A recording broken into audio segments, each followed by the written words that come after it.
So in this video, I just want to talk a little bit about Stella and my levels. I know it's been a while since we've updated, but I just wanted to just update you guys so you all know what's going on. So as far as Stella goes, she is doing great. She is now 7 months old.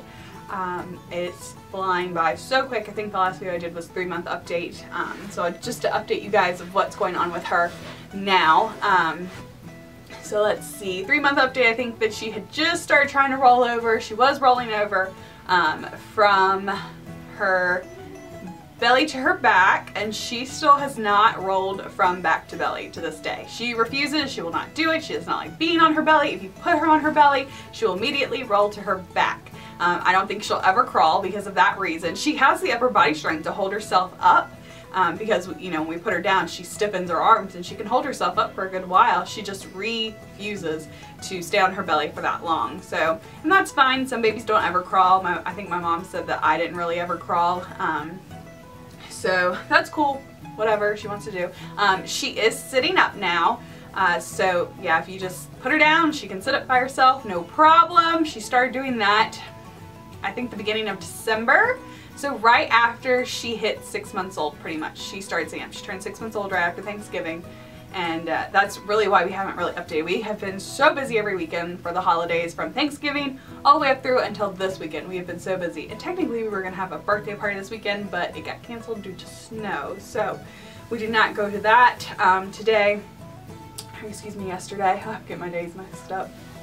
So, she is sitting up. What's next? We had her 6-month doctor's appointment. Everything looked good there. As far as weight and height goes, I went ahead and just weighed her today and measured her myself just to see what her measurements are. She is 20.4 pounds and 27.5 inches long. So she's like, I think, 90th percentile for weight and like 87th percentile for height or something along that. At her 6-month appointment, the pediatrician said that she is basically the size of an average 9-month-old. So she's a big girl, just all the way around, just height, weight, all that. Her head is also pretty much the size of a 9-month-old. I think it was 17.5 inches. So she is in 9-month clothes, almost 12-month clothes. She can wear 12-month clothes in some stuff, like pants and stuff for sure, because of the lengthwise. So she has no issues wearing those. But she's definitely growing. She's outgrown all the 6-month stuff. It's too tight on her now. Sleep goes, she's doing great with sleep. She's no longer in the sleep suit. I think we cut out the sleep suit right at 6 months old. So she sleeps no problem now without anything, just, you know, in her PJs. And it's just more so keeping her warm at night more than anything. We do live in an older home, and it tends to not hold heat like it should. So at night I just make sure that either she is in a sleep sack. So if she's like in cotton PJs, then I'll put her in like the sleep sack or whatever. But if she's in fleece PJs, she usually stays pretty warm, so that's fine. But she does sleep from about 7:30, 8 o'clock at night all the way up until 6 a.m. So she does sleep all the way through the night, which is awesome. But she's been doing that since she was like 2 months old. I think every now and then she'll wake up maybe at like 2 a.m. or 4 a.m. just, you know, just a little whine or something, but then she goes back to sleep. And if she doesn't, I can give her pacifier and she'll go right back to sleep after that, which is great. So that's that.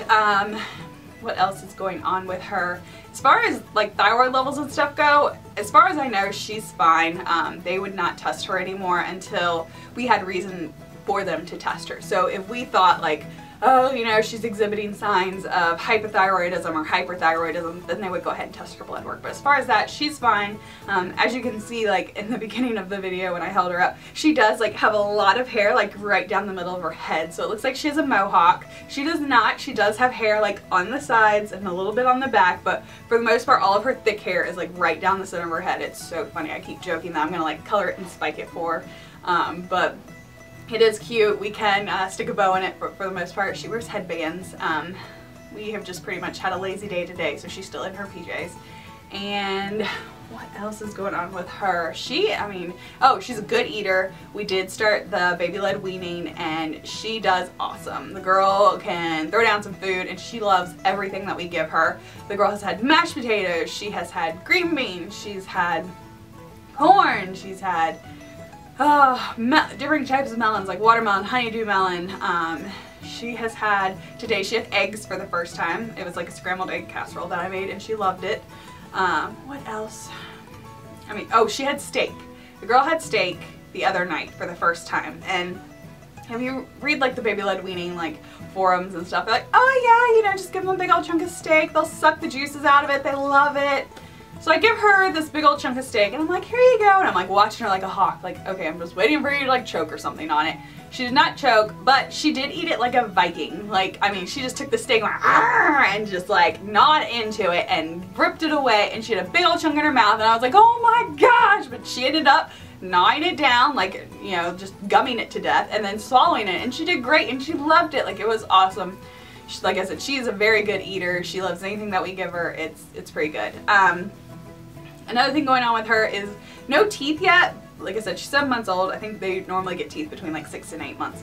She has no teeth yet, but she is drooling like crazy. And this week, really especially, has been like the worst for it. Like, we're having to switch out bibs on her because she drools so much right now. And I don't see any teeth yet, but I have a feeling they'll probably be coming soon. She's gotten a lot more cranky here lately. Like, as you can see at the beginning of the video, she's just not feeling it today. And just drool upon drool upon drool. So I think probably here within the next, like, I don't know, probably next month, we'll probably start seeing teeth come through. That should be super fun. That for her is pretty much it. She's still doing good. My husband still watches her in the morning. My parents still watch her in the afternoon. Like, that hasn't changed at all. Everything is doing great with her. Oh, she says her first word. She said her first word last month? No, it was the day like she started officially like sitting out by herself. It was beginning of December. She said dada. And she says dad, dad, dad, dad, dad. Constantly, all day, every day, dad, dad, dad, dad, dad, dad, dad, dad, dad, dad, dad, dad, dad, dad, daddy, daddy, dad, dad, dad. Constantly over and over and over and over again, which I loved. At the same time, I'm like, please learn a new word. Any word is fine. But she has started throwing in some g and some n sounds. So I think she did say nee, nee, nee. And she's g. So she is getting there, but dad, dad, dad, dad is the only word she really knows how to say, and she says it over and over and over again. So now it's just really getting her to associate dad, dad with actual dada. But other than that, she is doing extremely well. We love her to death. She is awesome. And we did, so this weekend it snowed here. We live in Virginia. We typically don't get a lot of snow here, but we ended up getting over 12 inches of snow this weekend, and so it was her first time in the snow and she did awesome. We took her outside yesterday and today and she laid in the snow, of course in her snowsuit and everything. She didn't get too cold. And my husband took her out and kind of like just tossed her around a little bit and she loved it. She loves being outdoors. I think, you know, she really just enjoys like the fresh air and the sunshine, and she had a blast out in the snow. We have pictures of her smiling. We'll probably include those at the end of the video. But she did great and we were super excited to take her out in it for the first time. Like I said, we don't get snow here very often, so that was pretty exciting to do with her.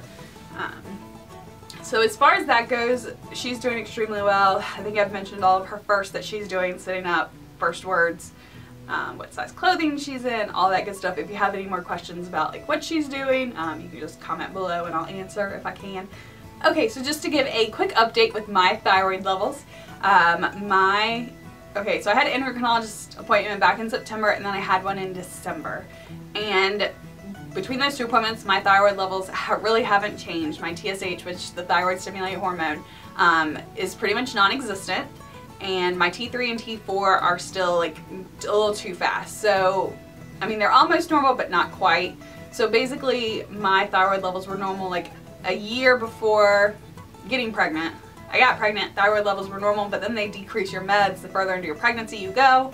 And my thyroid levels started going wonky there, and now they're still crazy after having her, which is normal. That's completely normal for your thyroid to not be normal after having a baby. You're still going through postpartum hormones and all of that. And she actually did a full workup on my like liver, kidneys, all of that.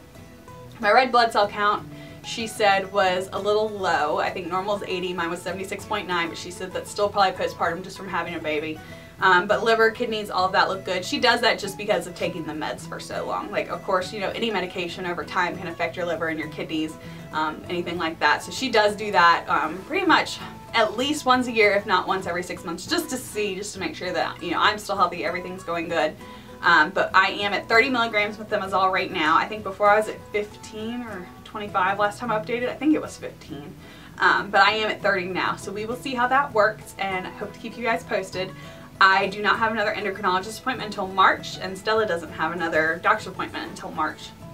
And they're both on the same day. So I should be able to update that weekend, the following weekend of those appointments, just to give you guys another update about how she's doing, because she'll be 9 months old at that point. It's crazy.